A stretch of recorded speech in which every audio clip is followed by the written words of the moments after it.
No foreplay. No foreplay. Can I get a we back, Anthony?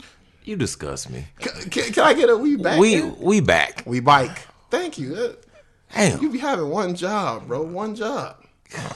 Could you not be a dirty West Sider like for 1 minute? I'm in my glow. I'm off work till motherfucking September. The dirt is here. We got a guy over here obsessed with going live on everything. Considering how live ends for people usually, I don't know why he's with live so much. I don't understand. Because I'm in the confines of my home. If I was outside, I wouldn't be. It was live. Just a drive by last week. Less than a block away from here. So I mean, hey, they shot up a house. Take your chances. Do you? As they say. Well, Ant here, so hopefully just hit Ant first. I'm covered by the blood. Oh my God. It's good to be back, Joe. You know what I'm saying? Stretching out. You know what I'm saying? This is my comfort zone right here, baby. We've been gone for a little minute, but you know. Yeah. Your favorite podcasters are back. Yeah. Your baby mama favorite. Oh, God. I want to be everybody's favorite. He just want to be the favorite to baby mamas. I don't want to be everybody's favorite. Oh, here we go. I don't. Fuck some people. I hear you. And you know what's so funny? Anna is the nicest one out of all three of us. He really is. Yeah, he is. Yeah, I get that. But y'all got to understand, Ant got a new promotion, so now he's feeling himself. You see how he rolled his sleeves up? He's just different now. My sleeves always been rolled up on some dress shirts. Let's not do this fresh. No, I'm just saying. You walking different, baby. You talking different. He got his sleeves up like when white frat boys get their first job. it's like they Friday roll their sleeves up when they stand and put their hands on their hips. Like, that's such a long week. Hey, let's go get some Jaeger bombs. Hell no, that's definitely how it is, white frat boyish. But you snap, like a episode. I mean, the movie Neighbors. But I see what you got going on there. Little timepiece. It's all good. I'm proud of you. Don't let nobody tell you different. But I'm telling you one. You got one more Friday to act different with me, and then I'm beating your ass. I asked you to go drink, and you can tell me something. Nah, I gotta get my hair cut. Look, we taking me and my good friend Dion here are taking a pilgrimage below the Mason-Dixon line. Not the Bible Belt again. The Bible Belt. We're going to one of the hearts of the Bible Belt, Nashville, Tennessee. Oh my God, Cashville. One of our good college friends is getting married next week. Shout out to Lamar, him and his beautiful bride to be, and your boy will be there, suited and booted. Oh my God, I don't want to looking to look cute as fuck and break some hearts in the process, if I could. Look, man, I just hope you replace the profile picture that you done had for 2 years. Which one? The one with the Jew fro and the suit on. Oh, I've been to put that down. Okay, I'm just making sure. It was time. It was time. Yeah, it was. It was up there a little bit too long. But But you had like 600 likes, so. Hey, I told people, somebody was like, yeah, me and Ant go post a picture we go both post pictures at the same time and see who get the most likes. I was like, Ant has a whole cult following. It's hard to beat Ant at social media, G. Like, Ant can say good morning, people, and it'll get like 10,000 likes and 800 shares. I can't even say nothing, you know what I'm saying? My shit was more John Blaze than his shit. I don't understand. I don't understand how his shit be going platinum when he say good morning, Joe. Crazy. I'm just a man of the people, man. Oh my God.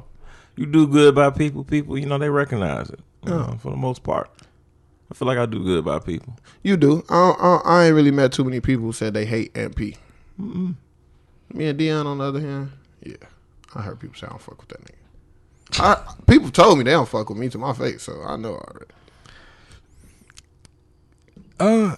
It's like I know people do, and I've seen people that don't fuck with me, but I don't really think nobody got the balls to say it.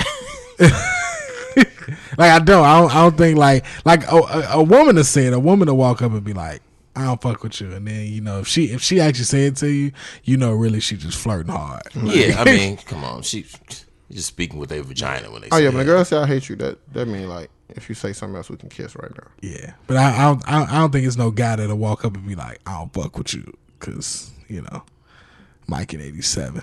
I ain't talking about Jordan or Jackson. Iron. It's like, oh, if you say that to a guy, you better be ready. Like, I feel like anybody who would say that to me or you, even Fresh in particular, like as a man, like I don't fuck with you. Like, you know, I feel like they saying that from a place of hurt. it might be from a place of hurt. We ain't got to go into detail why you hurt. Just know that you hurt. I don't give no fucks about your place of hurt, though, nigga. Right. I couldn't give you all of me what you wanted me. Don't be mad at me. Shit. I can go back to make you hurt some more. You want me to? Not too much. God. See, and talking about something else. My bad. And talking about inflicting emotional pain. I told y'all he a different kind of motherfucker. I want to hit people. I'm like, all right. I'm still a good one. I'll try to explain to y'all I'm the good one. Ain't gonna be like, oh, okay, that's cool. That's all cool. Right. Yeah. When them texts don't get returned back. Know who. And it's horrible. Man. And it's horrible, boy. So go ahead. So yeah, man, we got a lot going on in the world. Yeah. A lot going on. But before we get to that, I guess we'll see what's going on with us. Any Fresh, what's going on with you, man? Summer break fresh is in full effect. The worst fresh. The worst kind of fresh. Is day 3 of my unemployment. I'm already getting offer care packages from women. I got so many inboxes like, are you unemployed for real? You don't deserve that. You okay? You do. You actually do. Your behavior. You do. But continue. Hey, but you know what I'm saying? I've been loving the little unemployed role. I've been bored as fuck. I love it, but I'm also bored. Like, I still get up at my regular time, and then the whole rest of the world still sleeping. I'll be like, damn, I've been up forever, and it's only 9 o'clock. So, I don't know. I'm going to start back in the gym or something, man. I got to do something. I can't sit around. But besides that, you know, Thank You Chicago has really took off, you know, with our events we've been having. That's a great thing. You know, we just had a bonfire for Juneteenth. Yeah, we really got a lot of shit going on. And I'll talk about it at the end of the show. But yeah, besides that, kids cool. Daughter just graduated 8th grade. I'm finna have a freshman. Just think about that real fast, y'all, if y'all ain't doing that. Freshman have a freshman. Jesus. But yeah, it's rough. It's rough. Yeah, you gonna start to learn how to windmill fight. Man, Jack.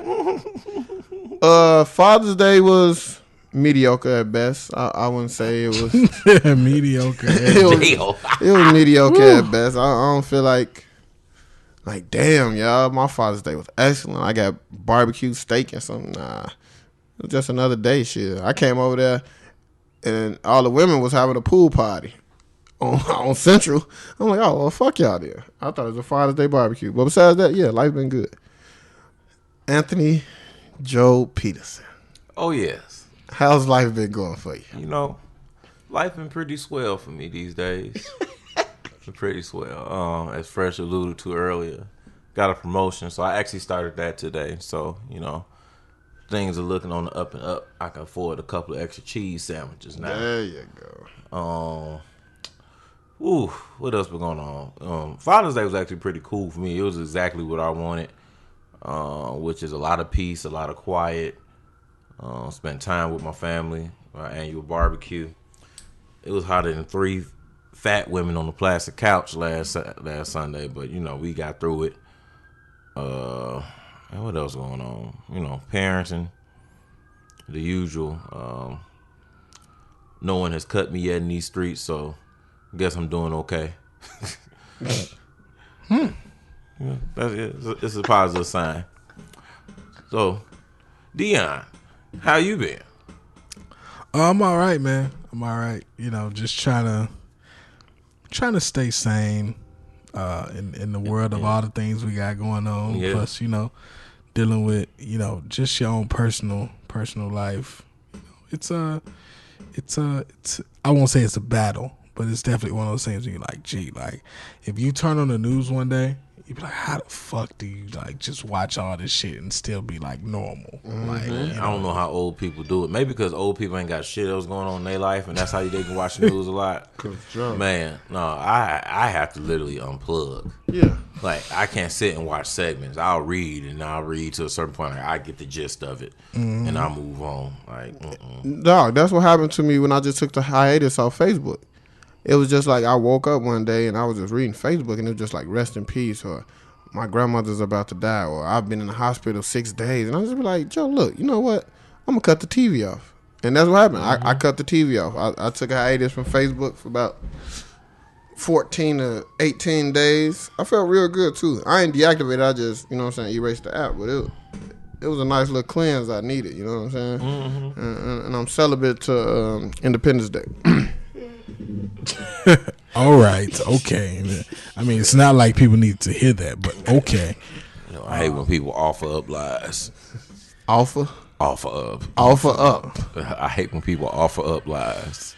Maybe it's this damn Eddie Bauer shirt. I can't. Look, I'm not finna do this with Ant. This is our first episode back in a minute. So That's fine. That's chill. fine. Anywho. Any fucking who. Dion. Uh-huh. How's life treating you? You know something I noticed about Dion? He's been really killing the glasses game lately. I don't know who has inspired him to take off the way he has taken off. Mm-hmm. I think it was because looking at old pictures and like at one time I used to alternate 2 frames, right? And then I had got like another pair of frames, and I was like, okay. But now I was like, okay, I need to get my glasses up. So I got a few pair, and then I went and got a pair I didn't really like. I was like, fuck this shit. I'm going out here with the glasses because I be too fresh to not have like the freshest like lenses and shit. Yeah. So I'm still trying to gain more glasses. I'm still on the quest. Right now I got 6 pair. I need more. Damn. I need more. Yeah, that make my little 4 and some sunglasses look bad. Yeah, I really need. After I get the Killmonger frames, I may chill out for a few months. But, after that, we'll see. But I don't know. It's a lot. I saw some Clark Kents I gotta have them. Images, everything. Yes. Oh yes. And people know. Yeah. People know. They seem like, oh, those are new glasses. Yeah. Yeah. You turn to the side and give them a little profile. Yeah. When you do like a Insta snap, people be like, oh, it'd be like, look at those frames. You like, somebody told me I look like an 80s dope boy in one of them. I was like, yes. That's what I was going for. That's what I was going for. Listen, I got in the car with my aunt with my Kazals on. If you don't know what Kazals are, just Google Run DMC in 87. So she was like, yo, I haven't seen those since the 80s. And it took a lot of work to get them, motherfucker. I'm looking at them right now. It took a lot of work to get them shits. And the way they came, the packaging was so trill. And then even like, I'll tell you this, one thing that's crazy. So I got the Ray-Ban Aviators, like the real Ray-Ban Aviators, not them like, knockoff aviators people be wearing, not them Warby Parker aviators, the real fucking Ray-Ban aviators. Yes. So I work with like 95% white people. So when I went to work with them fucking aviators on, they go, when I tell you all the like older white dudes who like nod and shit and like speak with that dry voice, they saw me with them on. I felt like we was like old friends on Wall Street. They use a different voice when they talk to me. Oh, look at those glasses. I really like those. Like, it took them back to the it took them to a place in life. Yeah. It took them back to Cocaine Party, Studio 54. Cocaine. Good old cocaine. Good old cocaine. You'll be like, you ever sit back and wonder the amount of the elders around you who tried cocaine? I think it's an awful lot. It's an awful lot. It's an awful lot. It's an awful lot. And I don't want to think about it too much. Bro, after talking to a teacher, it was 3 of us, me and 2 white women. I won't say their name. But it wasn't even them, so I can't incriminate them. It was just like, we was talking about money. Mm-hmm. And we was like, shit, if I made this amount, I hope I didn't make over $250K, because if you make over $250K, 9 times out of 8, you're going to be a cocaine addict. And the other lady was like, what? And me and the other lady basically shook up like, hell yeah. And she like, I remember, in college, I come in, you know what I'm saying? I'm looking for some weed. And these motherfuckers just doing lines like the whole party. And I'm like, the whole Right. party? She like, legit, the whole party. I'm like, wow, gee, that's crazy. Like, people upbringing. Yeah. She like, she said it was really either cocaine or shrooms, no in betweens. She just used to drink her PBR. Yeah, Oh, yeah, you white for real, you drink PBR. It's a nurse online on Twitter. She don't really like tweet about a lot of nurse shit, but it was funny because she was talking about it, and she was saying that, you know, and this is something we've come to grow to know as we've gotten older. Cocaine is far more popular than we give it credit for, and because it's a drug to keep people going. Like, I remember years ago, like, somebody deep in the music industry was like, "Yo, like pretty much most of your favorite rappers use cocaine." And she ran off some names of like some niggas that I know, and this is something like, this is a person that's close enough to where I knew she wasn't lying, and I knew she had been around these people. I was like, oh shit. And then it was funny because the nurse was like, you know, it's so many people like who die of heart attacks because they've overworked their heart using cocaine. I'm like, shit, okay. Like, you just be looking like, all right, like, you know. Leo. So, you know, I mean, yeah. Shout out to cocaine though. Never hurt nobody. I think. You know what? Moving on. Moving on. Hey, the only reason why I just thought about that because I'm thinking like when Swaggy P just was like, man, why they won't legalize some cocaine? Why they won't legalize cocaine? We got some of the best music ever off cocaine. Man. All the 80s music from like 78 to 86 was cocaine infused. I'm gonna go back a little further. Yeah, I'm gonna go back a little bit further, like Studio 56. 54. Shut up. Okay. Anywho, man. I mean, so we got a lot going on. I feel like the biggest news, we're gonna start. I'm trying to think, where do we want to start? Let's start with the Donald Trump. I figured we was going here. Fuck Donald Trump. He's come under fire. His whole administration has, because, you know, they're separating kids from their parents. They're separating kids from their parents. Kids are getting shipped around the country. Different places and different detention centers and places that really aren't ready for them. So you're seeing these pictures of kids sleeping with aluminum foil on them to keep warm. It's real intense. So you're seeing this big debates, you know, and the interesting part is how he came out and, you know, signed an executive order to kind of say this must stop, which was interesting because he really ain't put a stop to shit he's done. Right. And this was the first thing. And then, you know, the first lady wore the jacket. It was like, I really don't care. And her people passed out and said, it's just a jacket. And, no, they said it was aimed at the fake news. First, before that, they said it was just a jacket. Yeah. We thinking too deep, but then it says aimed at fake news. So, it's wild, man. It's wild. So I don't know. What do you feel about the ant? Man, it's so much, man. It was so much to take in. Kind of, you know, kind of like you, man. I've been looking at this shit and not trying to take everything for what I see and at the initial face value, and trying to look deeper into the shit. And so, you know, it was heartbreaking to see the kids being taken away from their families and these, you know, damn near looking like, you know, mini concentration camps or whatever, locked up. But I think when we were talking about it in chat, you asked something, and it really struck me because I was like, damn, what were happening to these illegal immigrants before we got wind of the kids being separated from the families, before Trump, before like what was the procedure then? Because I feel like the procedure then wasn't that cute and cuddly either. Yeah. You know what I'm saying? Right. So that's my first question. Number two, I was like, yeah, he signed this executive order, but like anything that he does, I'm not gonna look at it as like, oh, he wants to be nice. It's like, all right, like he did this for what? Because he just doesn't reverse field that quickly on anything, Right? Because he's a stubborn ass. It's like, so I'm like, okay, so he stopped people from getting fucked right there, but how they gonna get fucked on the tail end of this? Right. You know, and then it gets to the topic of illegal immigrants, and I'm not that educated on it.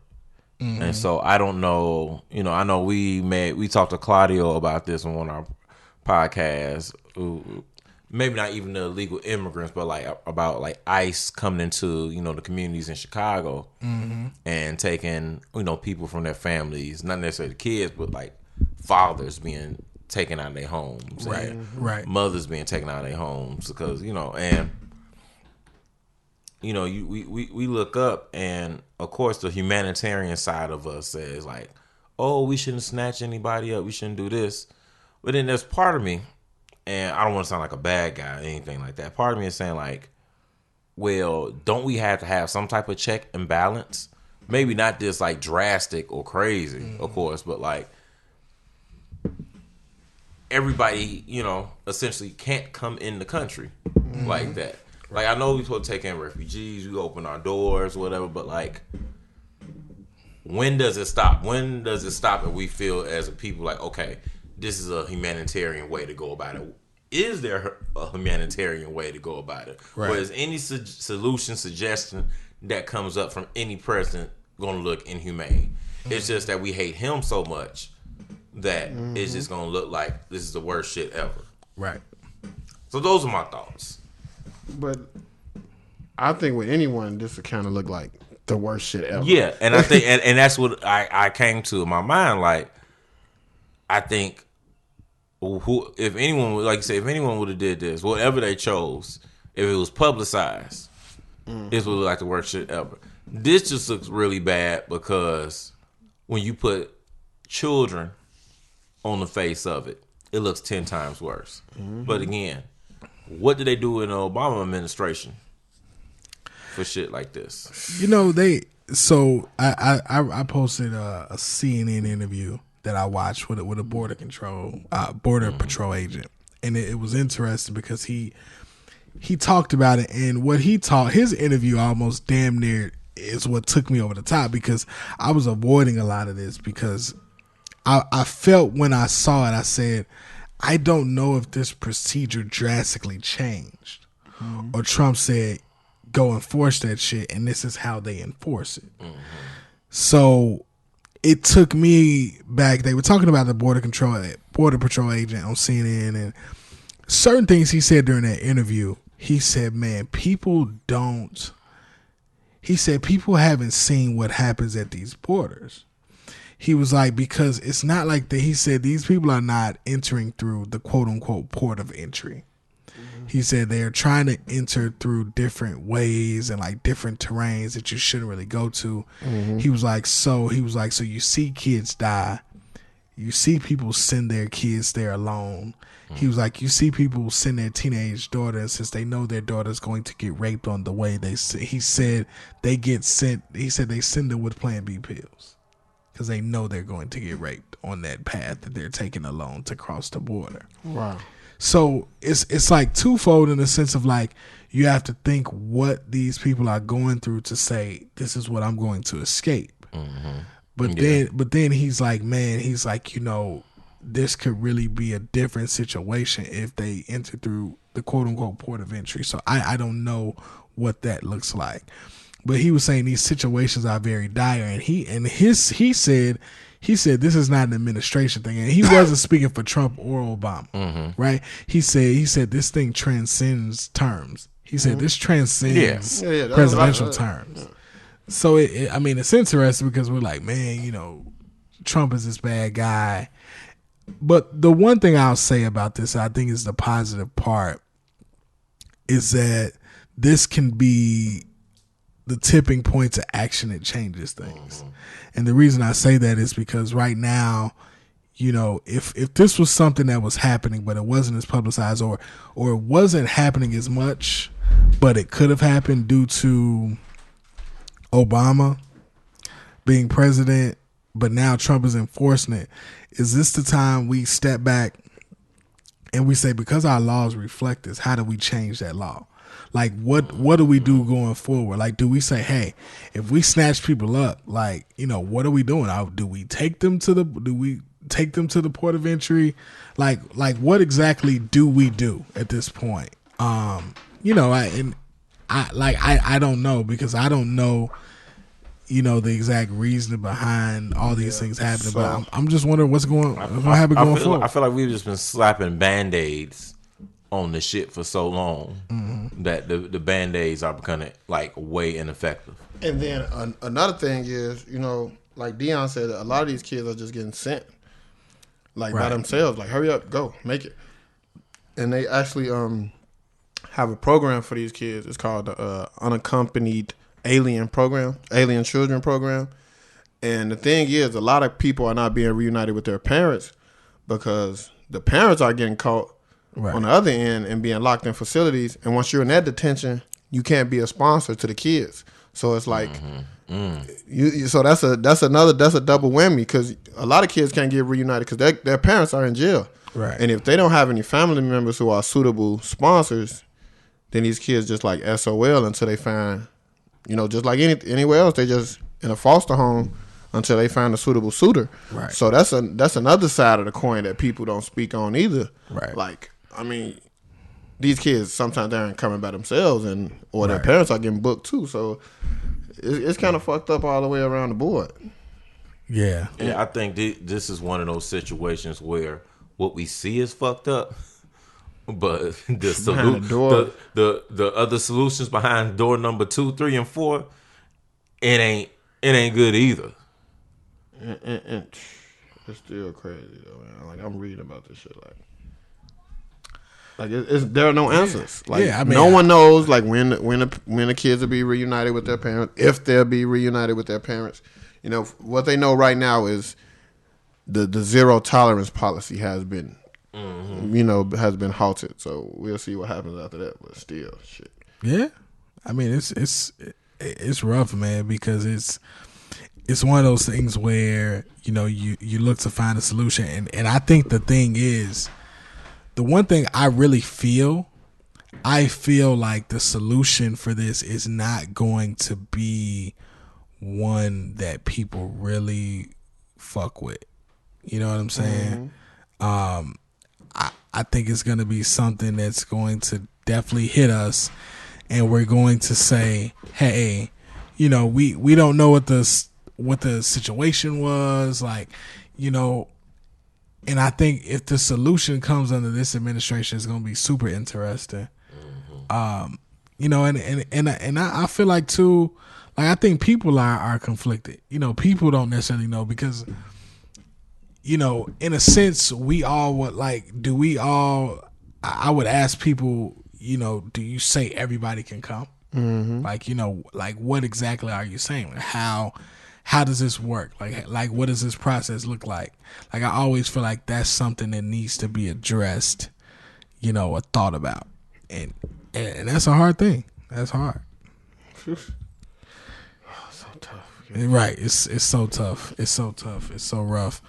I don't think it's an answer to it. It's not because it's like, after all, it's still all illegal. Like, what's happening is you want us to care for someone who is doing something illegal.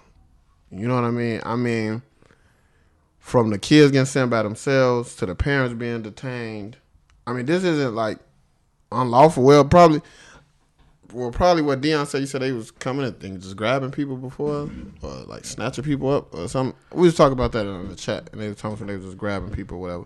Yeah. But to me, if you're at that border, man, and this is just not America, y'all. Like, this is a lot of borders across the earth, like across the world. This isn't a new thing. This has been going on probably since the beginning of time. People trying to seek, you know, better, seeing if the grass is greener on the other side, and sometimes you have to deal with the consequences. I hate it had to be kids that be casualty of war, but shit really real, man. Shit is really real.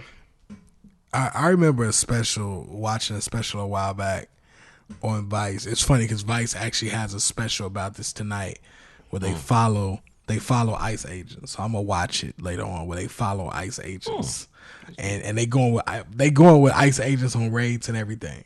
So I'm gonna definitely take a look at that. But I remember a Vice special even talking about North Koreans fleeing from North Korea to South Korea, and it was real like in depth, like what they had to go through to get there. You know, the terrains, how they had to do, what they had to take, the special boats, how they had to flee this, how they had to flee that, how some of the women were being taken and, essentially like damn near forced into prostitution, like all kinds of weird stuff. And I know like we feel like these things are unique to America, which is one of the reasons why I like Vice, because it provides you with a world view. So you look and it's like, yo, like I'm pretty sure that this is a thing that happens, and trust me, America is not the only place that has this kind of problem. I think we need to sit down and really take a look. But the one thing I would love to see, if this was thought about with enough people who had the diplomatic knowledge, people who are are very empathetic to what's going on. And I think too, one of the things we really need to do is really, really get on a scale with Mexico to see like, what we can do to just improve everything. Cause first off, the wall shit, I'm sorry, that wall shit cannot happen. Period. Like we can't have a wall, nigga. Like, but granted, as much as we talk about this, there are other places with walls. That's the crazy thing. There are other countries in the world with walls. We wouldn't be the first wall, but I think we need to, we just need to see what happens. But I just don't, I think if it's up to this motherfucker, like, I don't see a solution coming. Man. I don't see a solution coming. It's just like Mexico to me is just like they just got a bad shake, Jack. It's just like even if we just cut off everything to Mexico still is like fucked up. That's why they always trying to run out. Man, I'll be just thinking about how the cartel be down there just whacking motherfuckers left and right. And I'll be like, shit. Like, I think about our border with Canada. You have never, ever heard, I don't think I've ever heard anything negative about the border between Canada and America. Like, you need some extra, to come in. It's basically like free flowing. But a lot of this shit is go back to just economic empowerment. And the economic structure in Mexico is like shaky at best. And, not only with that, but like you said, with that shaky economic infrastructure, it invites your drug lords, your drug cartels, because ain't nobody else eating in certain areas, and then you have that, and that shit was ignored at first because it was kind of contained in the small cities. But now that shit, it's shit's like all over the place. Like it's definitely deep in Mexico City. Man, it's even spilling into some of the resorts. Yeah, I'll say your ass go anyway. You better stay on the resort. The thing about that is this: it's like, a lot of people try to deny the impact of drugs, which is like, to me, I feel like we push drugs under the rug, but we see what drugs have did to America. And we're essentially just a consumer. Right. So we're not a producer. Like, we're not Colombia. We're not Nicaragua. We aren't these places. So it's like, if you're in one of these places, if you're in a country where drugs, regardless of what drug it is damn near could really be your biggest export. Drugs are gonna run that shit, period. You know what I'm saying? It's just a fact. It's just, how oil runs certain countries in the Middle East. Drugs is no different. So, the thing about like, cartel violence and things like that, like it's something that happens. It's going to happen because the cartels collectively have more money than the government. And unfortunately, like, there's no economic saving of these countries. Like, they're not going to look up. They're not going to be America. You know what I'm saying? They're just not. That's not. So, this is a problem that happens.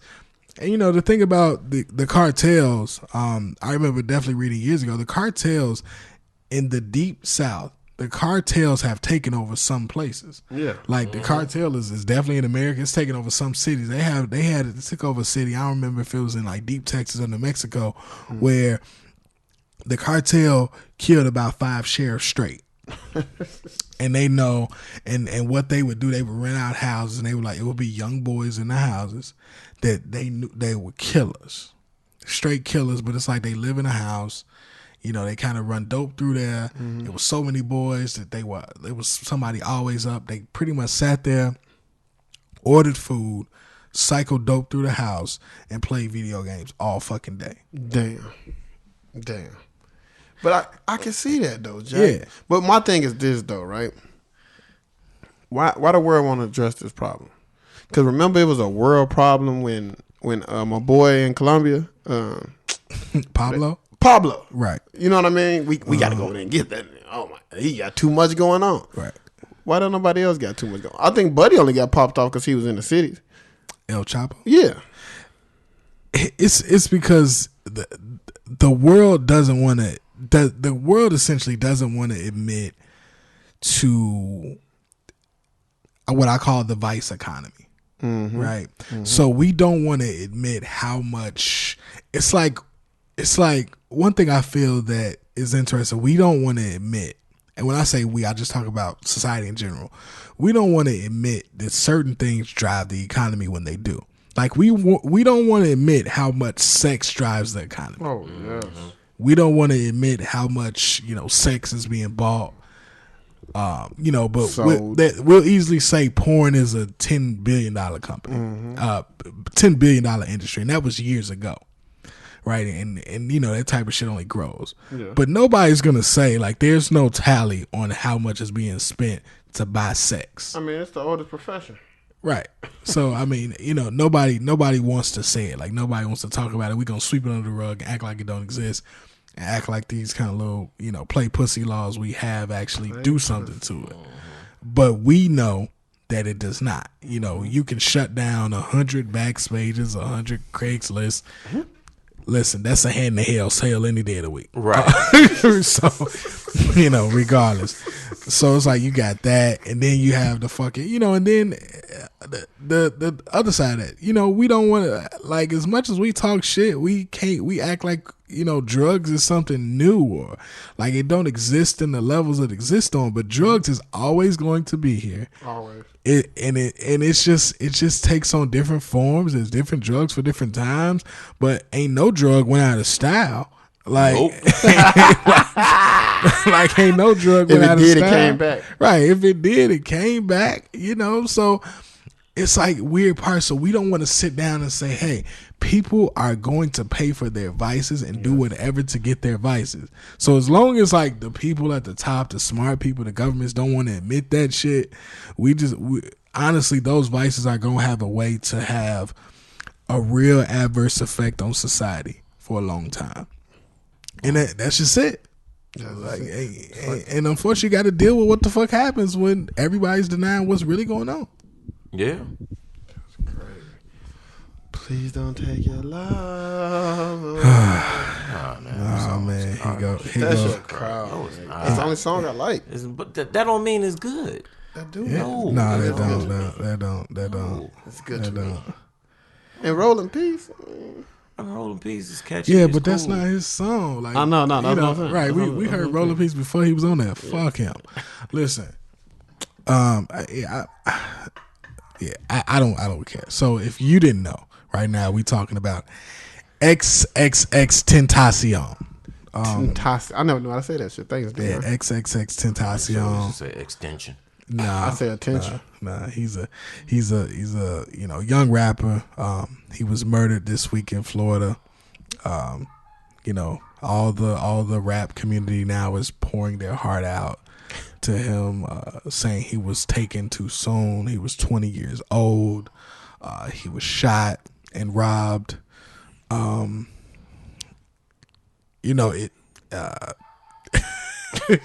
Like it's interesting to me. So let me give a little guidelines. If you can hear my neighbor's dog next to me, I always say fuck her and her dogs.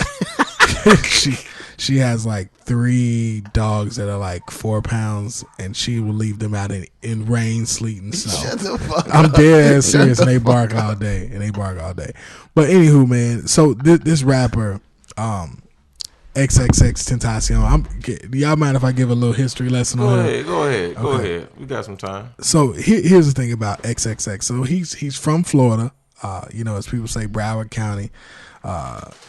And the thing about this guy is that, he, I'm trying to put this the right way. So I'll explain his popularity, right, in a sense.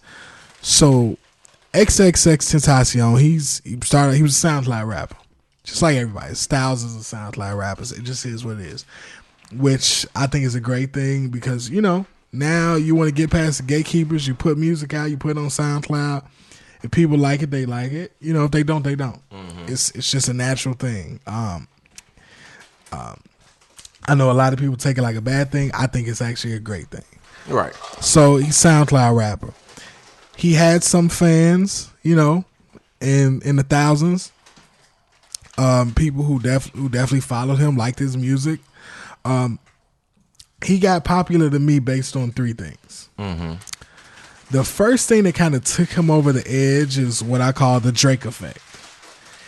Any artist associated with Drake in the new stages of their career will definitely have something happen that will increase their popularity. So how did he get associated with Drake?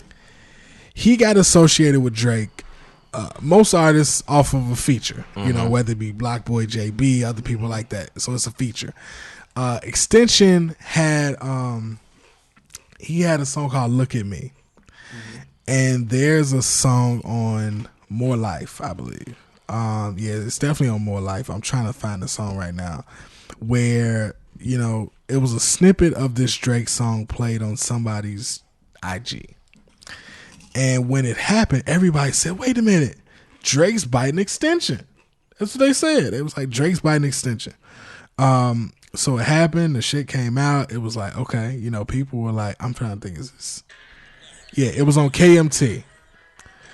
So Drake come out with this flow, and it kind of automatically went up to say that he's here it comes.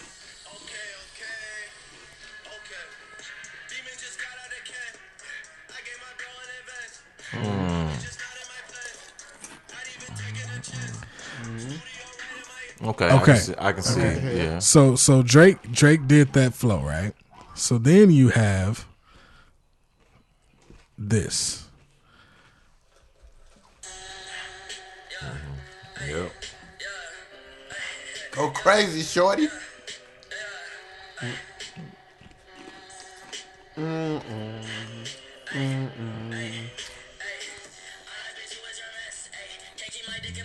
Yeah. Yeah.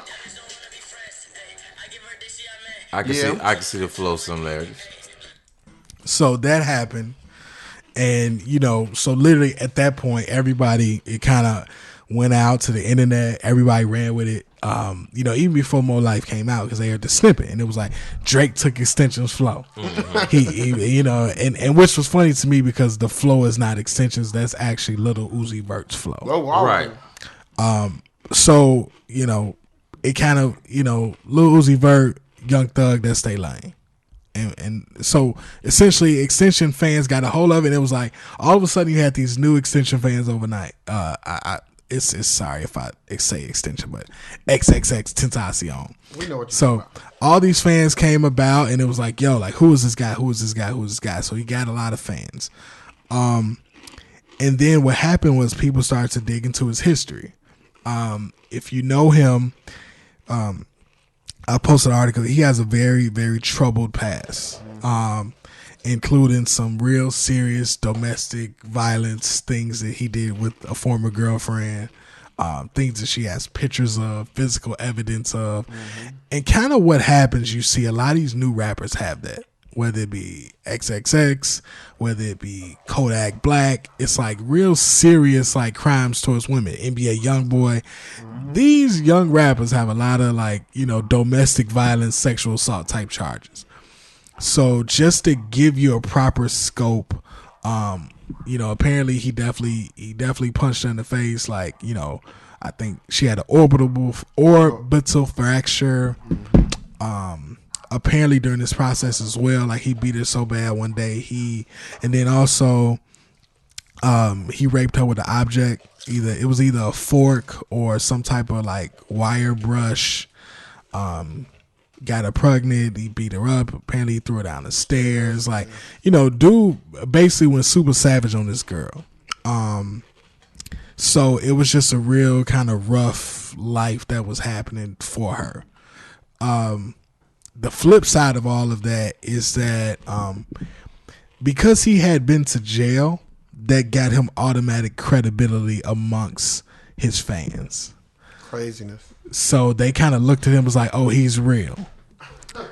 So it was like a whole lineage of like fans of his who was like, he's real, he's been to jail, he do what he talks about, and that got him cred.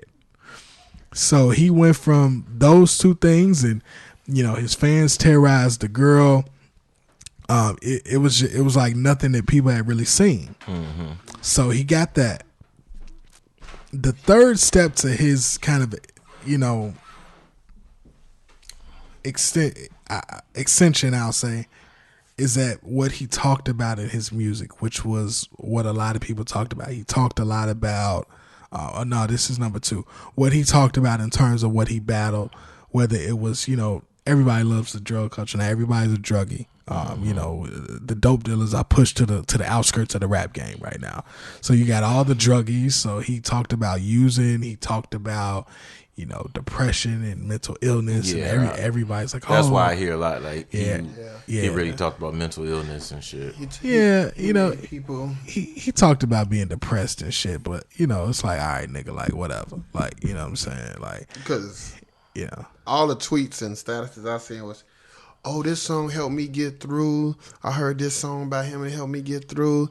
Oh, but the thing I really heard was Super Killer. Mm-hmm. You know, at our age, we have a lot of us and our peers have teenagers. Mm-hmm. And a lot of girls or a lot of women were saying, oh, I had to comfort my son because he took this so bad. He's been crying all day. As soon as he stopped crying, it lasts for 5 minutes, then he cries again. Like, my hero has been killed. Right. And I just was like, y'all don't like what's the word? Scan your kids' music and know the background of the people they listen to and shit. But no, that's right. Yeah, and the third part of his popularity came due to what the internet is in love with right now. I feel like people probably watch more fight videos than they want to see. Which is funny because I remember like back in the day, like maybe you used to buy a DVD of fights, right? Like, you know, it used to be fights. It used to be like bum fights and shit. You buy like, you know, people were actually watching shit. So now everybody's watching fights on the internet. It's probably like I feel like if there's an actual tally, I feel like people watch more fights on World Star than probably any other video they watch on World Star, and that's one of the most popular video sites ever. But so Extension has a lot of fights on video. I don't know if y'all seen any of them, but when I tell you he has tons of fights on video. So I mean, like, there's video of him like beating up his best friend. Like, his best friend just automatically shields himself. Like, he just runs through the house, runs in the bathroom, just starts unloading on him. And the dude's also 5'6". I think his weight was 5'6" or 125. He runs into a bathroom. He just like wailing on his best friend. You know, fighting people in parking lots, meeting up to fight other rappers and rap crews. Yeah, like yeah, I heard he's literally met up with people to fight them. Yeah, met up with people to fight them. He's fought a fan outside of a concert before the show. Like, him and the fan like squared up to fight. Like, dude was really on that, like, let's fight. You know, if you remember, that's the dude who went out to I forgot where the fuck he was at, but he was in Cali. And the dude who made that Kill Bill song, his people, they ran up on stage and just literally hit him in the face, knocked him out. Oh yeah, I remember. Yeah, you know, because he was running his mouth. So, he likes to fight. He had a lot of enemies. His biggest and most publicized fight, he had some issues with the Migos. He wanted to beef with Migos.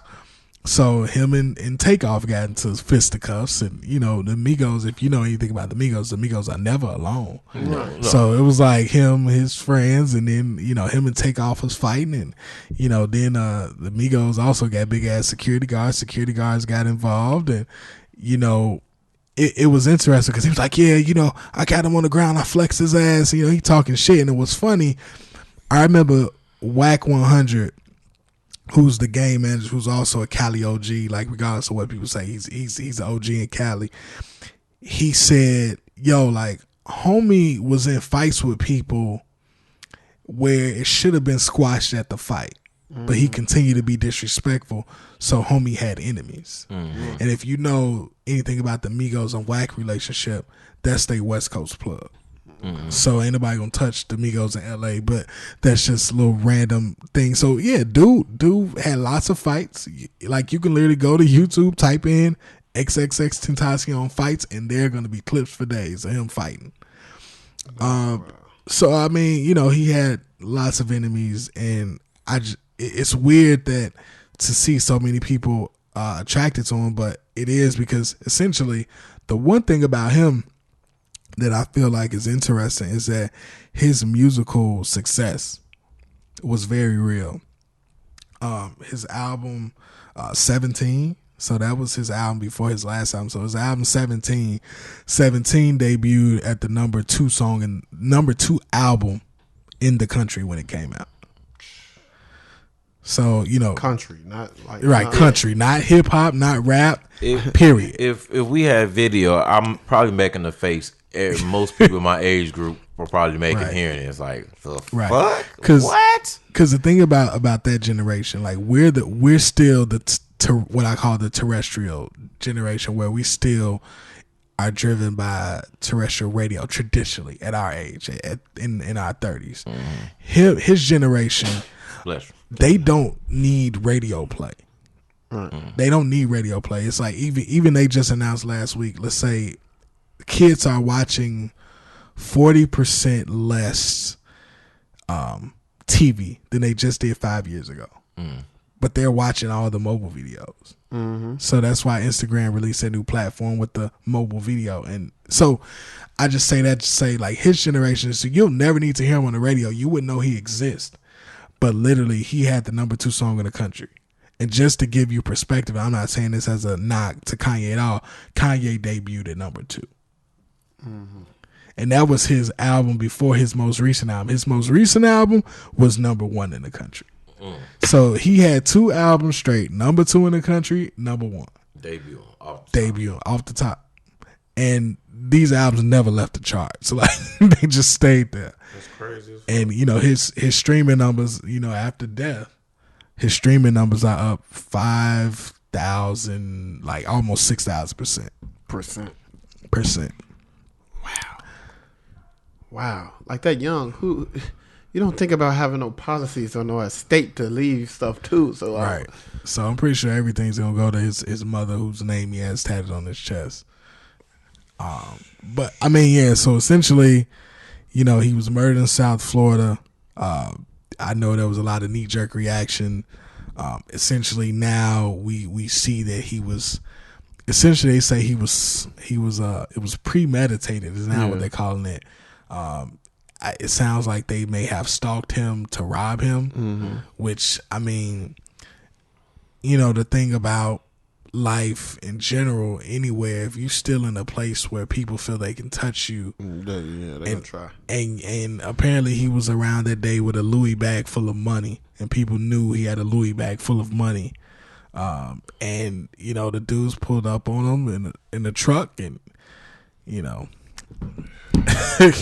I mean, hopped out. Some of the witnesses say they had an MP4. Like, somebody said they hit him with an MP4. And my thing is, we see him with the fights, so we know he has a fiery attitude.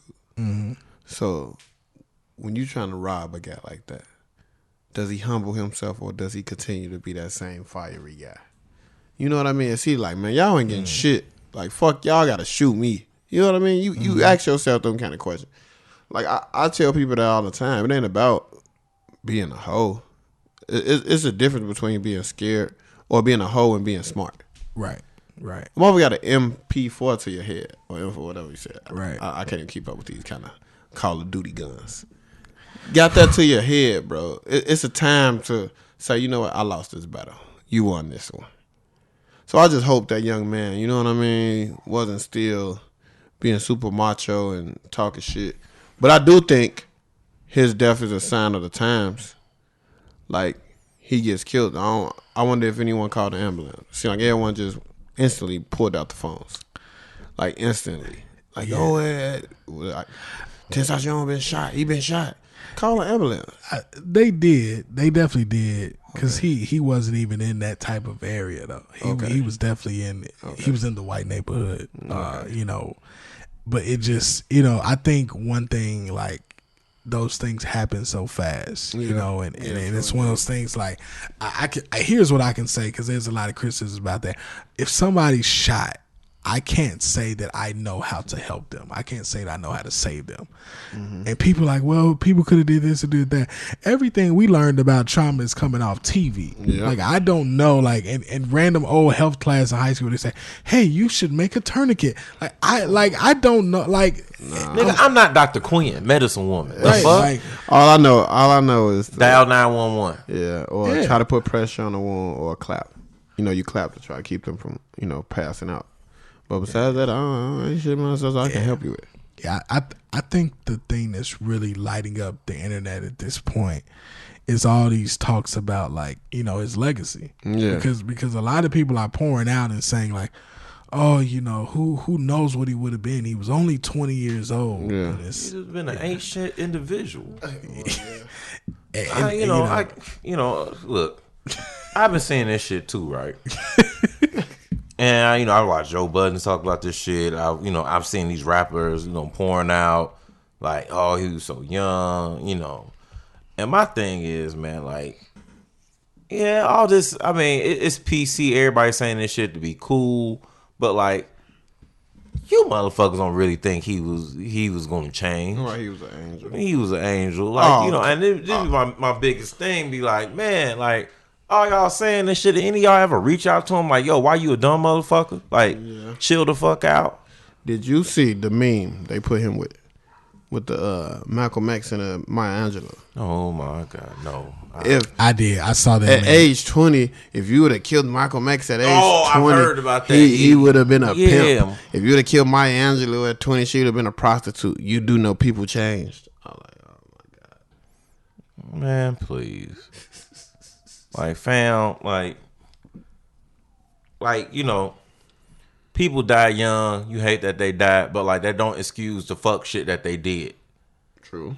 And if you his family, of course, you're not gonna speak on them. But everybody else, I feel like we called him out on fuck shit, and while he was alive, you call him out on fuck shit in his death.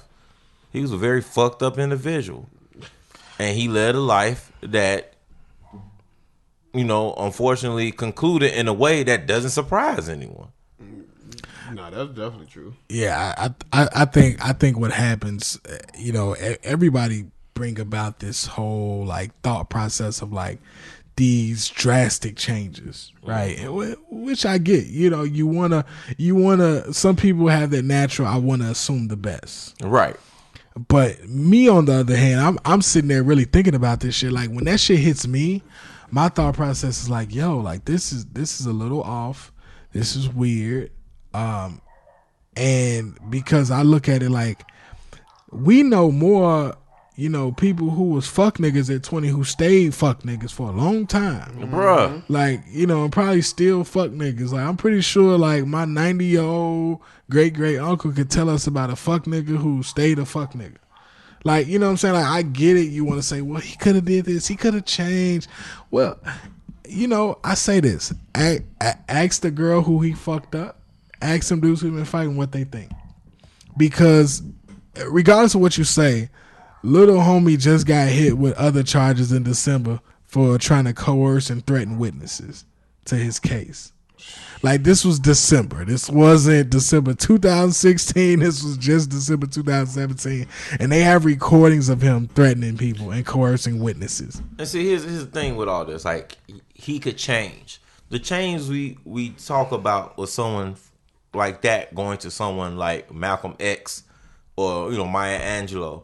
Those changes are miraculous. You know what I'm saying? And miracles aren't like everyday things. Like, I'm going to hop on a train, go to work. It's not a daily thing. So these are small chance happening things. Right. It's a lot more, like you said, it's a lot more people who start out fucked up, who do fucked up shit and continue to do fucked up shit until they check out of here. Right. So, like you said, like this assumption that he was going to change the world because he talked about fucked up shit in music. Right. I hate to laugh, but I agree. Man, even the people, the kids, he brought me through this shit. And it's like, man, if this is the shit that you need to bring you through something, I know, sometimes certain things can trigger something and you like, come on, man, you could have just went to a therapist. For real, and you probably ain't really cured from the shit that you think you're cured. You're just saying this shit because, you like his music. Mm-hmm. Right. But you're not all the way cured. But you know what, though? I don't trust it because this is the same, granted, we listen to some music that people might say is, fucked up, right? Yeah. But I'll say this. I will take pride, even though I like this song, I will take pride that I'm not from the generation that took Lil Uzi Vert, XO Tour Life 3 with All My Friends Are Dead as the hook. I'm happy I'm not in the generation that took that to I think that's one of the most streamed songs ever. No, it really is. I'm happy I'm not from that generation, man. But I don't know. When he passed, I felt nothing. It didn't hit me any kind of way. I felt like the circumstances surrounding his life that he created, definitely put him in that lane. Definitely put him in that lane to be a candidate for that. To me, I don't look him no different than, a nigga in the street I know running around just doing shit. You know what I'm saying? We know niggas in the street that do the same shit, running around, just doing shit, staying in the shit. And when they get popped, we don't say they could have changed. You know what I'm saying? I guarantee that street nigga probably had a talent too. You know what I'm saying? It's we don't be like, oh man, he could have changed. Nah. We usually saying shit. Thought he was gonna get killed last year. Dead ass is this shit was bugging me. Man, he was Tupac. I felt that shit. Where? Oh man. Where? I don't get. Now that's just no. Hell no, I won't let it happen. And I'm not even the biggest Tupac fan. Oh my god! But I won't let it happen. God, if I open a gym tomorrow, one of these little niggas coming there talking about, oh man, this how y'all felt when Biggie got killed. I may fight. I may swing on a young man tomorrow. It's that serious. Oh man, it's that real. Is this how y'all felt when Biggie got killed? Shut up! It's that real, and I think one of the most interesting things you see, which is so super bizarre. It's always weird. I always try to take a look to examine how people are relating to people who committed crimes versus women, and the interesting part is it's not. I feel I take these crimes differently. Because granted, Tupac had a rape trial, right? Mm-hmm. But, as we've all heard from accounts after the fact, even while he was alive, that Tupac didn't touch the woman. Mm-hmm. He didn't protect her. His friends did this, or the people that were with him done this. But this is a guy that literally beat a woman savagely over a period of his life, right? And it's weird to look at this and see women go super hard for that. Super hard. And it's not even just they're only the 20-year-olds, only the kids his age. I've seen grown women going super hard.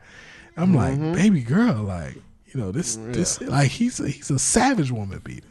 You know what I'm saying? He's not this boy wasn't playing no games. Sadistic. Right. Dion posted an article. I can only read half of it because I'm not about to let my piece get fucked with like that. to even read some shit like that. That shit was fucked up. Right. So I think it's bizarre, and then I think the telling point. This is the last thing I'm gonna say about him. The telling point about what he's going through and all these people, like, to me, I feel like all these people just talking shit, but nobody's really reacting. It's for this reason, because people said, what did they say to this dude? They said, what did they say? So they said I'm trying to gather my.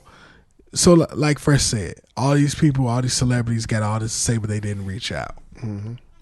And I'm kind of looking at it like this. At this point, are you going to reach out to Kodak Black, who's faced, I believe, almost 10 sexual assault charges? Man, like Kodak is out here raping and pillaging. Wait a minute. Like, go ahead. Because look, this is the thing that killed me. I'm sorry to cut you off. No, you good. But it's only going to take 2 seconds. Someone like Kodak, right? Sexual assaults. Mm-hmm. He goes on the Breakfast Club, and the first joke that Angela Yee cracks is, "You not circumcised." Like, like, if you know I'm a killer, don't bring up like, "Man, I heard your trigger finger got arthritis." You know what I mean? Right, that's what I get from it. Like, and it's like, it's a joke. They pick and choose who to do this with, because for the cruel things that this guy did, right? Breezy been drugged through the ringer. You know what I mean? Right. He's got one. It only took one time, and it take him savagely whooping the motherfucker, and him dying. They say, "Oh man, he could have changed his life."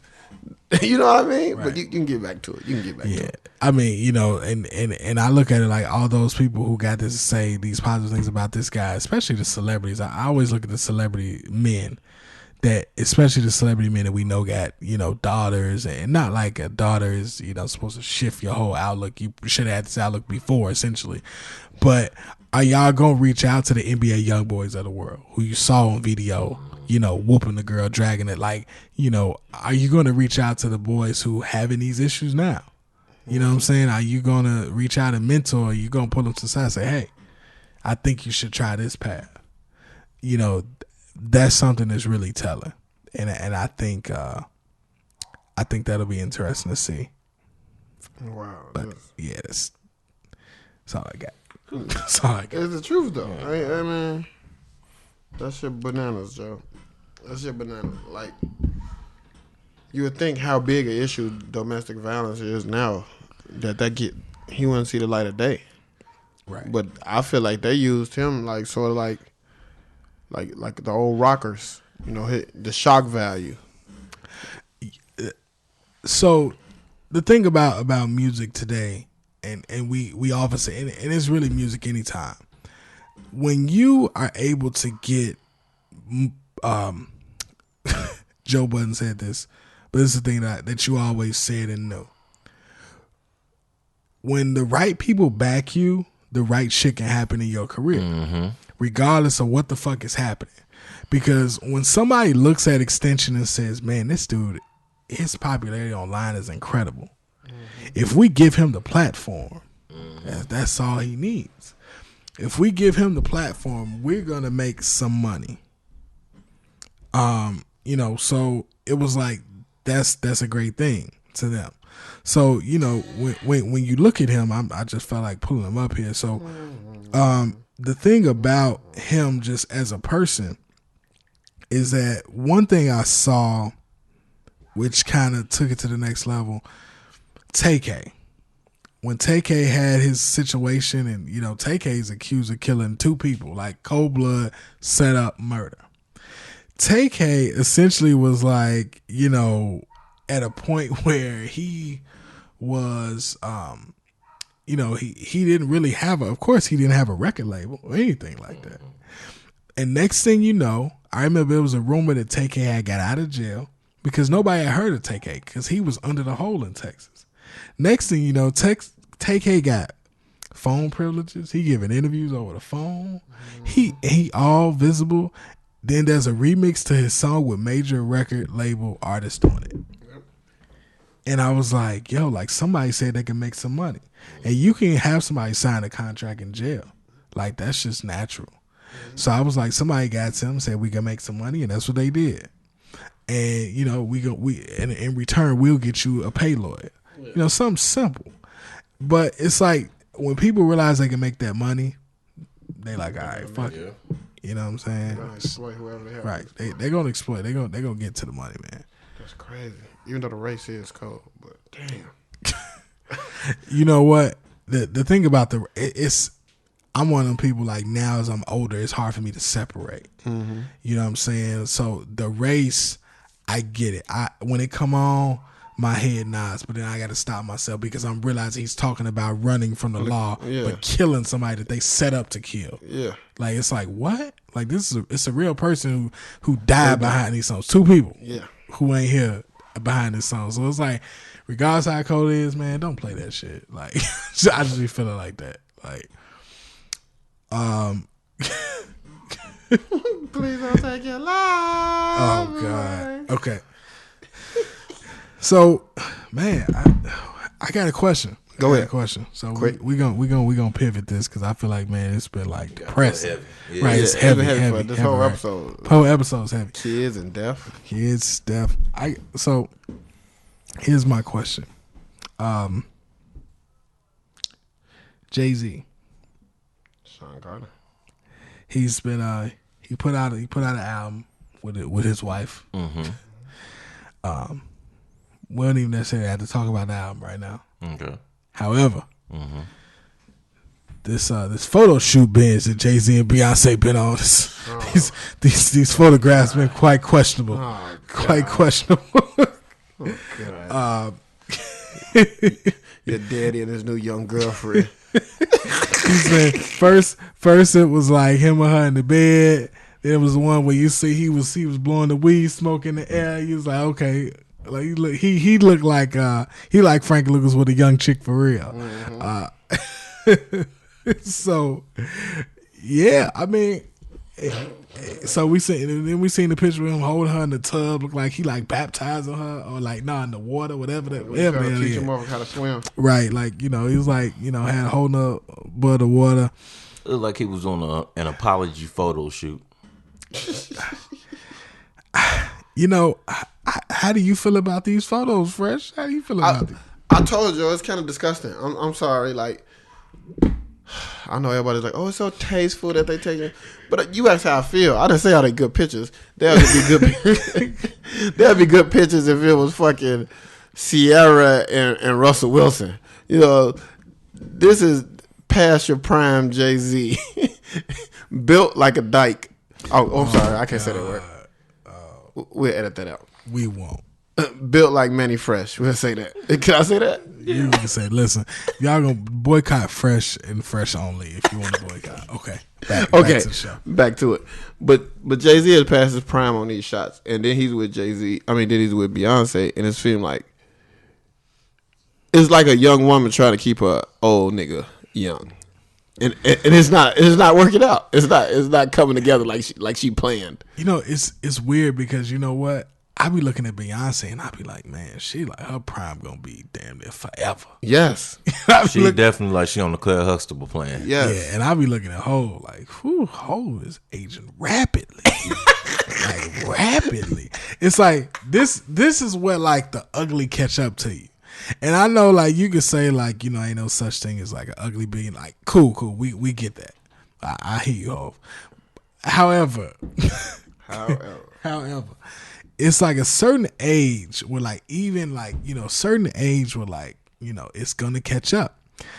And it's, like, even, like, a chick with a badass body, right? It's going to be a certain point where you look at her and you're going to be like, all right, she caught up with. Like, that's what happened. She caught up with, and that's just what it is. Cause I know when I get older, these features are only gonna get bigger, and it's gonna be rough. It's gonna be rough. But I will still try to accentuate my strengths. This boy Hov is out here with that natural hair, the headbands. Like, bro, you only making it worse on yourself, Mella. Go back to the waves, relax, stay in your comfort zone. I don't know, man. How you feel, Ant? How you feel about this? Look, I look at my heroes in certain lights. and when they get presented to me in a different light, I feel like my world is coming to it. I don't want to see Jay-Z like that. Where's Volume 2 Jay-Z? Nigga, what nigga, who? I don't want to see Jay. Like, when is he going to cut his hair? That's what I said. Like, man, like, oh, God. Like, he got a Brillo pad up top, shaped like a bad loaf of bread.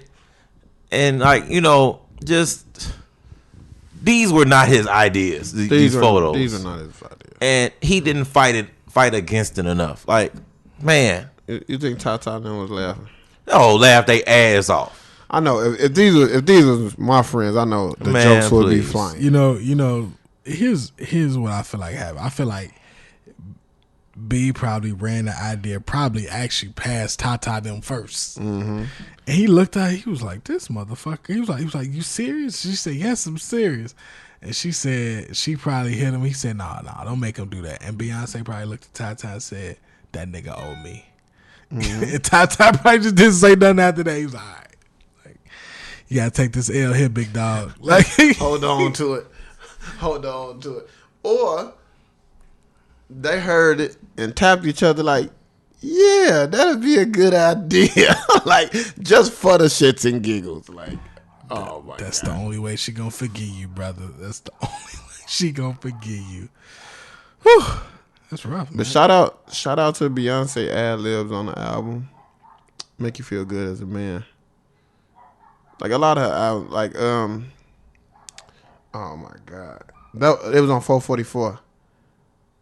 Jay-Z said something, she did that little moan. I know what you're talking about. I mean, are you talking about this album or you talking about Both. everything? No, I'm saying just talking about like individually. Oh, okay. Yeah. Just like I like when she rap about Jay-Z. You know that's always a plus to me. Like when she big it up for your man. I'm always with it. I'm always pro that. Nah, I am too. Cause not really. I feel like a lot of women don't really sing about they men. Yeah. Like no more. Right. You know. I feel like don't nobody really be singing about they man. Shit, nobody talk about their man unless they man buy him something. Oh shit. Sheesh. Well. If we being 100. Well. We stumbled upon here. I mean, just thinking, like, just going through my Facebook timeline, you know. Just think about it. When the last time outside of Father's Day or a nigga buying that girl something, have you just saw like, man, I got a dope nigga? I don't know. It's very few far between. Unless they pregnant. Like literally. If it had nothing to do with parenting, or he just brought something, he just brought XYZ, or he just purchased a home, or he, you know what I'm saying, I know I have a couple of instances in my head where that's happened, but it's like few and far between. 5%. I never get shots out on Facebook. What? I never. Simple shit like, you know, shout out to my guy. I came home bitching and moaning about work, blaming shit on other people. He sat me down like, you know, you the common denominator. Shut up, Thanks, baby, for getting me straight. Yeah, like, man. Baby, do you know you the common denominator? Don't get me started. But I hear you, Anthony. I hear you, and that's definitely the truth. You know, I think it's just a natural thing, and you know, the funny thing is it's something we want to ignore, right? Mm-hmm. And the reason I think we ignore it is because like men essentially, and this is from the beginning of the time, you've been judged by what you bring to the table, right? And that defaults to really financially, right? So it's just how it happens. So it's like the thing is like now a lot of people will lie to you and tell you that they've changed that thinking, right? Because it's cool, like it's cool to say like, you know, my person is this, my man's this, my man's that, or my man's that. But it's like at the end of the day, like if a nigga offered all that other shit but didn't offer like the finance, he's still gonna be like, you gonna like, nigga, you know, you gonna look at the nigga funny in a lot, and he's not gonna be a nigga. So we try to break. Everybody want to push his breaks from the societal norms when convenient. Come on now. Come on now, everybody, you know, or they want to stick to the standards or tradition when it's convenient. Yeah. Oh, but when those traditions pop up that don't work in your favor, Hey now. Don't you know how the tables will turn? The tables are turned. you know, That's it's all. I think we're coming to a point in relationships that people are trying to find that balance between financial security and does this person just genuinely make me happy? Because broke people can make you laugh and happy. if we being all the way real. Yeah, but you know, but when bills got to be paid, like, you know, you can only be happy for so long till them lights ain't staying on. oh god. And it's good to be taken care of, but like, you know, it's only gonna be so many mornings you can roll over next to a lane. You know, Yeah, I think it got to be a combination of the two. some people make their peace. Yeah, I think that's the most interesting. Some people make their that's what I said. peace. So some people like what's that percentage for you? Is it 65, 35? It ain't 50-50. I think 50-50 is a lie. It just depends. It to me. depends on the Yeah, person. It yeah. depends what you choose. You know, and there's some people who say like I think it was some movie that And this talked ain't to about say this. everybody who got money is lame. Don't get that twisted. Nah, No, that's it's very not. true. But you know, some people it's like a thought. I forgot where. To me, I kind of feel like I feel like that way. Like, granted, I don't watch the show, but I feel like what a lot of times ends up happening is that you'll see like somebody get like chosen based on these factors, right? Let's say somebody will take apart a lame and say, I'm rolling with this lame, right? I'm rolling with this lame. I'll date this lame because this is what I want. I want these things. I want this house. I want a guy who drives this car. I know even if he don't drive it, I can coerce him to get it. You know what I'm saying? I've seen that before, actually. So I can coerce him to get it. So I can do these things, and then you get these things, and it's like, this still the same nigga that I really don't like. So then you got to make that decision, right? So you got to make that decision on what do you want. Like, you know, I feel like the same way with guys. Yeah, I'm about to say know, we go like- through that too. Like, you'll see some guys who say, man, I want a girl who looks like this. Yeah, and see, and I was just about to get that. Like, Yeah. women go through that with like the stuff of like being taken care of, Yeah. versus like personality and shit like that. Yeah. And we go through that stuff like how she looks versus or what else sexual she brings acts. to the table. yes, look slash greatness in the bed versus So our what she brings to the happiness. table? Oh yeah. Yeah. Yeah. Oh, but listen. I tell people all the time.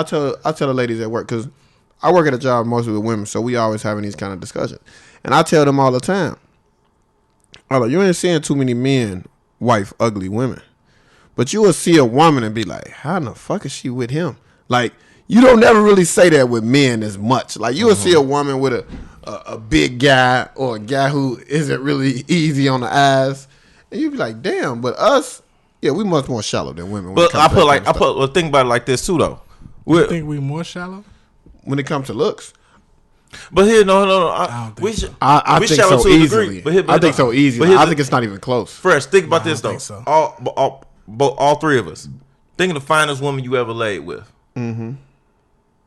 Okay. If you had the opportunity to be with her, would you really be with her? Hell nah. no change. I think all three of us. Hell nah. Even me answering this, and I got you. I yeah, understand. but yeah. and like we've all had the opportunity to be with these women. Yeah. But when the opportunity presented itself, we were just like, no. Because like at the end of the day, like there's a certain happiness that comes and involved, that like a peace, if you will. That we have a peace threshold. Oh yeah, we definitely. That if you're smart as a man, you will not cross it. Hey, See, I used to always ask my pops about that. Especially if you've had peace before. and Like lost my it, pops, like we coming up, we thought my pops was it. Like he always had a million women, but the women he chose to like keep around. right. To be like, pops, like, Right. what's up, bro? He like, look, son, I can have a conversation with this motherfucker. We can talk about the news. I could talk about education. I could talk about politics, economics, everything. That motherfucker you saw day before yesterday, she don't know. What he say? She wouldn't know on some shit he said about a stove that I couldn't stop laughing. And I didn't understand him fully until like college. Right. Like I ain't getting in high school. I get into college and you was like the cute girl or something. And then y'all try to talk outside the hub lounge and you be like, what? And that what? That hit home for me like after college. Like the one you fascinated. Like you start going out with women. You was like, what the fuck? Like you been getting about your looks too long, sugar. Man. Yeah. And it's like, as a man, and I say this again, if you had peace before and you lost it and you regain peace again, nigga, you will fight for that shit. No matter how they look. The funny part, I think I realized that in true Dion fashion with another nigga's girlfriend. Like a dude had a girlfriend. I was like, yo, this girl looks good. Yeah. And me, like, I talked to somebody's girlfriend, even if it's like just regular. And I remember one day trying to hold a conversation with this girl, and I felt like we was in third grade. And I was like, yo, I was talking better than her in third grade. And I was like, she's in college. I was just looking at her like, I was like, yo, she really talk like that? And I was like, this girl's like how do you have sex with a cardboard box? Like, granted, she looks great, but I'm like, yo, like this is horrible. Man. Like he said, I need a girl who can stimulate my loins as my brain as well as my loins. When I was at Harold Washington that one year, I was in this English class. We had this girl, man, I'm talking about bad, red bone, bad. And at that point, I really wasn't like on chicks like that, but like I found out she rode the same bus with me going home. So one day we was on the bus and we started striking up a conversation. Man, she started talking. I was like, this chick has to read at the 6th grade level, nothing higher. Like no bullshit. Tragic. I was just like, man, I don't know how any man could have a relationship with her. Like like once she start talking, she's one of them chicks that talk like this. Like they tongue stick out past their teeth. Oh no, like they suck their thumb. Yeah, like it was just like, nah, baby. Go girl from 3LW. Yeah. Let me something you said threw me off, right? So you was talking about like you think that men are more shallow than women. It's kind of funny because I think I don't agree with that based on this, because from when we little, nobody's telling us, like, especially in Chicago, nobody's like, you got to look good for women, right? Now you hear that in other places. Like what's funny, it's like in Cali you hear this phrase a lot: stay fly, stay fit, fuck a bitch. Right? And I know it sounds crass, but that's some real shit. Like that's why you see everybody with their weight bench in the yard and all that. Unfortunately, we live in the frozen tundra 6 months out the year, so we can't. But it's funny because it's like here, you get that money, so it's like it's like if I got that money, girl, please. But see, that's what I'm saying. But see that's why I say the scales is tipped, so it ain't the same thing. Like, but I'm saying like. A girl will mess with a big nigga here. Because guess what? She have to. She don't got her own money. Like I'm dead ass serious. Like, I understand that. When you look at it, you be like, yo, like the girls who like got the whole package, they can mess with who they want to mess with. Yeah. You know what I'm saying? So it's like, but the girls who like need something, unfortunately, like you don't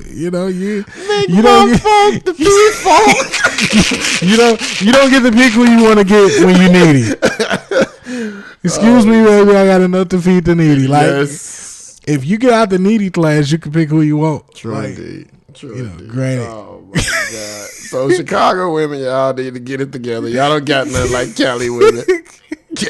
But the thing, like a dude look great in Cali, and then you look at him, you like, that nigga work at the KFC. Like he got the 8-pack working out. That nigga work at Home Depot. Working at the El Pollo Loco. Pollo Loco.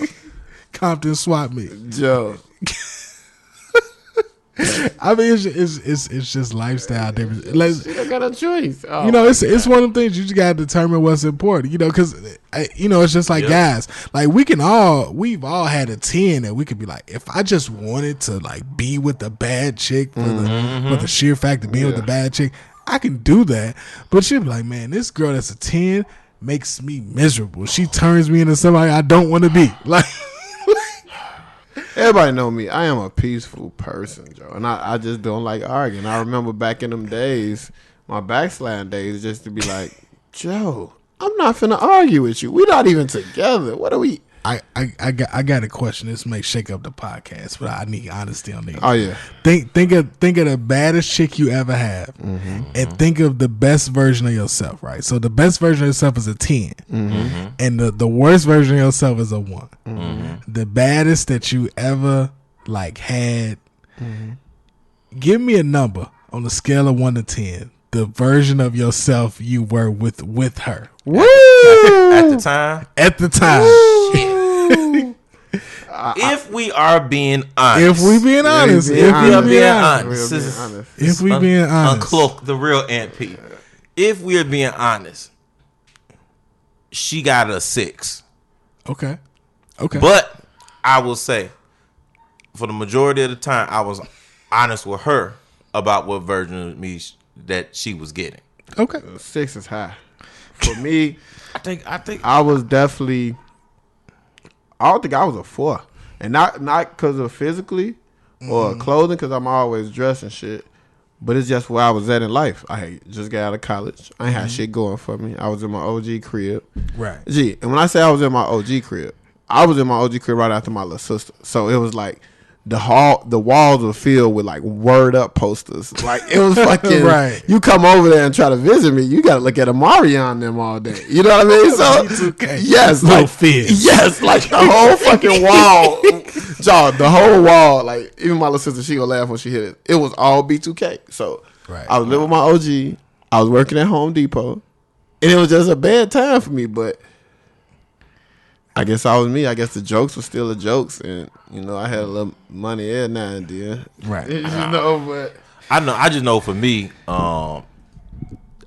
the timing of everything when we met was all screwed up, and I say 6 because I definitely like financially, I'm still not where I want to be, but as a man, like I'm never gonna be satisfied with that. Yeah. But definitely where I wanted to be financially, even mentally, definitely mentally, coming out of, a long-term marriage, you know what I'm saying? And meeting this person, I definitely wasn't nowhere near 10. That's why I said, a 6 in combination of everything. I mean, I had positives, I wasn't like a slouch by no stretch of imagination, but no, I think for me, like, it was just timing. Everything was timing. Yeah, and and at this point in my life, I was really in that in-between spot because I was transitioning from my college clout to the rest of my life clout. You know what I mean? So it was like,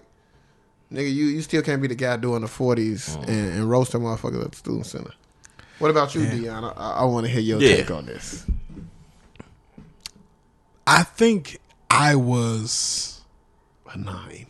Nah, nigga. I really think I was maybe a 3. I think I was a 3. I was close to my worst self. Because to be honest, this girl, she was so fine. Like she low-key kind of disarmed me a little bit.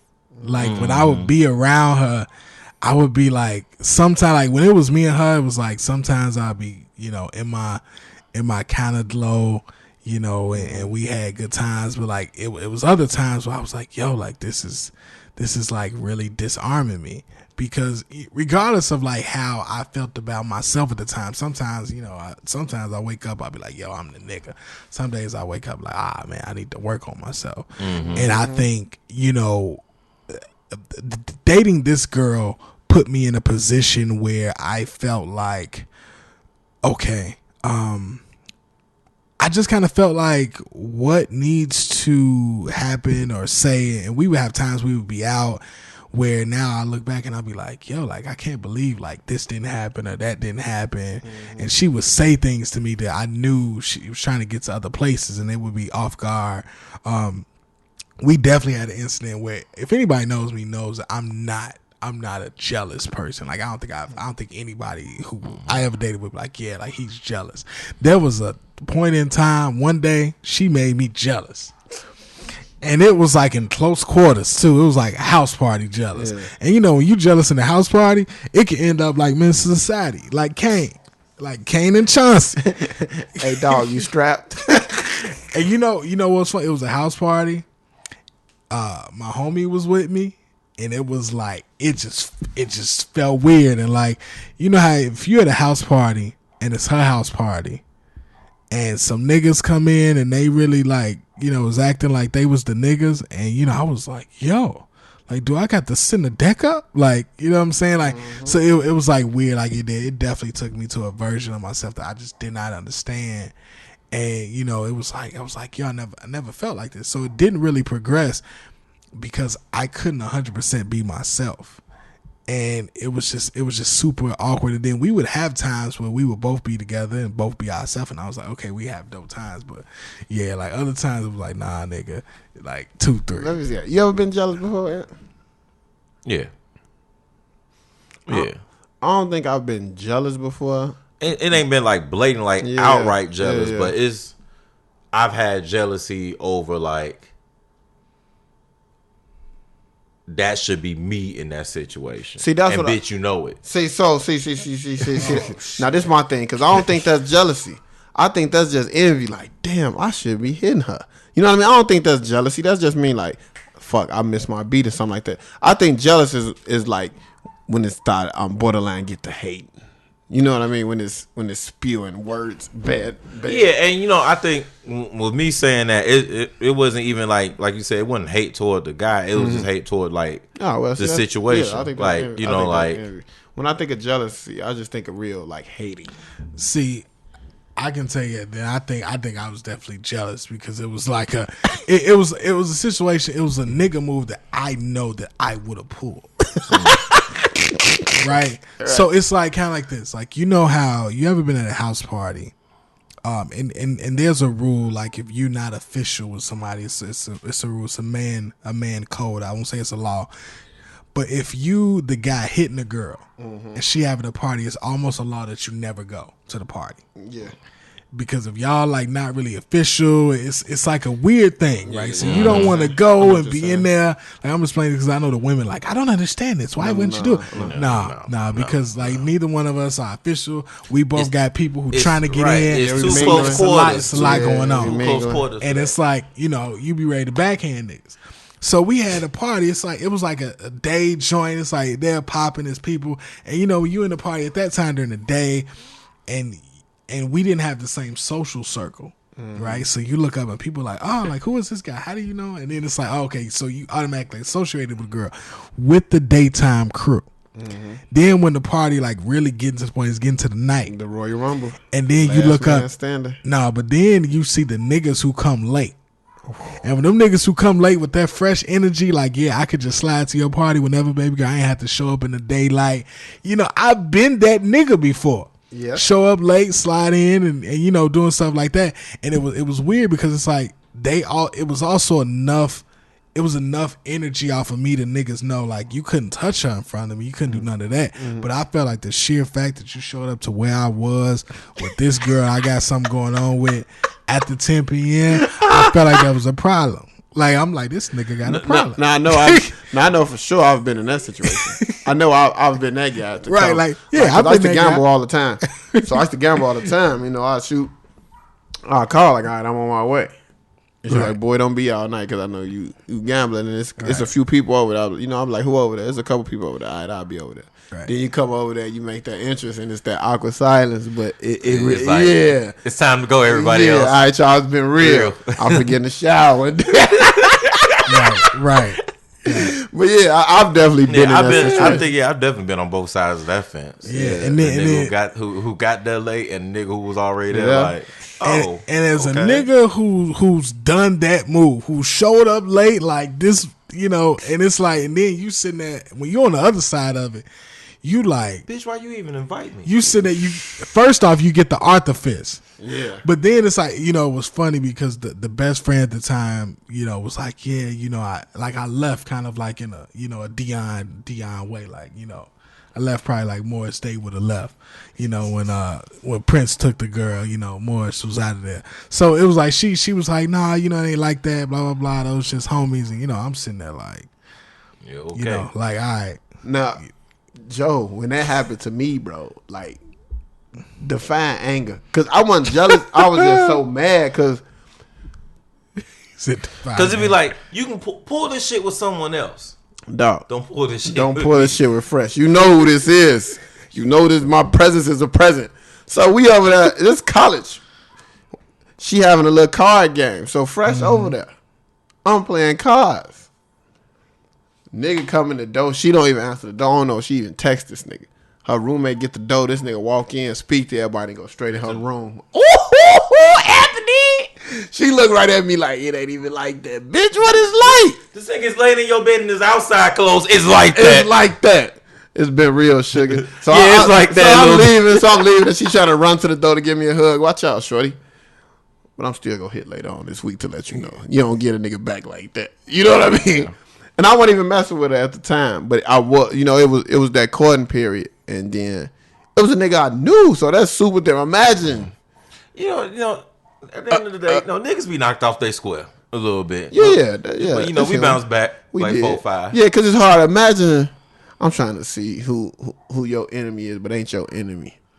Listen. Nah, go ahead. Somebody who your enemy, but ain't your enemy. Like, okay, me and Real. You know, me and Real got a real sibling rivalry. So imagine I'm at this girl crib at her card party. I've been politicking with her all week. And Real come over and say, "What's up, John?" And walk in the room. Somebody got to die. You know, so I was like, you know what? I'm gonna leave. I'm gonna be the bigger person. It's like, no, don't be like that. And I'm like, man, fuck it. Oh, that'd be so crazy. Like, when women do that shit, like, why are you leaving? Why am I staying? To make this even more awkward? Are you trying to get extra points? Do you want your girls to say, ooh, you had 2 niggas over here tonight? No. There's only one coochie here. Obviously, it's not for me. It's not for I'm me. gone. I'm up. 2 words. Listen, that courting period is next level. It is. It's next level because it's like it's such an awkward period. And the funny part is, I think what's interesting. You look at a lot of women now. Women be lying.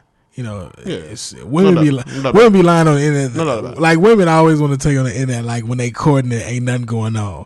But as a nigga. You know, and I said nigga hard for a reason, but as a nigga, when you the nigga in those situations, you know, like, somebody's courting this girl. Yeah. Like, and you like, I'm not trying to necessarily be the nigga that's courting it. And you see she's getting courted, you like, look at this. When you notice the courting. Look at this. I'm like, ain't that cute? Nigga putting in work. Yeah. and especially like when you look up and it always be like a situation where you look up and you see, I think the funniest thing for me, like ever, is being at an event in a house when the dude is trying to court your ex. And like it's like real casual. And he got on like his best clothes. He got on like probably like a sweater vest with a tie. JW. Right, with some dress jeans. And you walk in there like wash. Right. And then it's like, and you know what you always do to test the limit. Here's what I'm gonna tell you fellas to do. You gotta listen. Free game. So when you see a dude like that, if you ever walk in, right, and this is something that happened in real life. I walked in. And dude, he introduced himself to me first. Yeah, she answered though. He was like, "What's going on?" And everybody else had to take their shoes off. Shut the fuck up. No. I know what he's talking about now. It's like, let me keep my Jordans on while she give me this tour. So dress sock man. And with no exaggerating, Dion was the only person who kept his shoes on the whole time. Dress on me. Like, fam, I'm not going, fam. Like I but yeah, like There that. was so much entertaining the bullshit me and Dion was doing at this event. Listen, you just have to. Sometimes you just have to assert dominance. Dominant. Oh yes. Oh yeah. Oh yes. Yeah. Sometimes. And I've definitely done that and crushed niggas' dreams. Not even trying though, but I've been tried. Like for me, being a social person, being a person, you know, that's semi-popular, that a couple people know I crack jokes. You know what I'm saying? I throw parties, Right. and naturally, women come to more parties than men. Right. So, a woman will be there, and then a guy who's courting her or likes her be like, "Oh shit, she talking to Fresh or something." And I'm like, no, "It ain't even like that, bro." But then after a while, you see him still like doing that little shit. Like, nigga, then I just tell you, you know what? Let me take a selfie with her. Like, this could be the most innocent selfie of all time. But that's just to show you, like, she not gonna take one of these with you, Mella. Relax. You know what I mean? Just because I don't like that, bro. Don't give me that vibe like we in a contest when I'm not competing, bro. I'm not even in this race. I'm fully dressed in the crowd. But if you want me to bring out the in and out crossover, the in and fucking out, if it's you still need out. me to bring it out, The in and out is still out. It is still there. If you need me to bring it out, like I have like that problem, like for real, like with knowing a bunch of people. Like I always say, I know a few people. Yeah. So when we out and you see like old flings, exes, or even just women you cool with, never dated, never anything, just. And then you see the guy that's trying to holler at them, and it's like why she can't speak to Aunt? Why is it such a problem for her to say hey Aunt and get a hug? Like move the fuck around, bro. Yeah, like so goofy ass on. And bro. you would hope like because he heard the podcast. That's why. Bang bang bang bang. And I may have kissed in the mouth. The fuck, nah, for real. It's been real, everybody. I think the time is around 9:49. Wrap it up. This podcast went way too long. Wrap it up. It was going down a path. Let's go, fucking Dion. Let's fucking go, Dion. I'm closing up my last laptop. 20 minutes of this podcast was very therapeutic for me. Yes, I must say, Jim. A lot of free game. A lot of free game. A lot of free smoke too, if you want it. A lot of free smoke. Free if smoke. you want it, Anthony. If you want it, the fuck. Oh man. Okay. Alrighty then. Before we get up out of here, I don't know if this show dropping tomorrow, but day party June 23rd at Bar 10. We got so much going on. Why Not Wednesday? This Wednesday, y'all. We gonna have Why Not Wednesday. It's free all night. We got $5 Don Julio shots at Bar 22. July 14th, we got a reggae party at Promontory. August 11th, keep it open. Get your pajamas ready, sexy, all that good stuff, side crunches, all that. We gonna have something special for y'all. Thank you, Chicago. Alrighty then. On that note, yeah. I ain't got shit planned for nobody. You know what? No foreplay.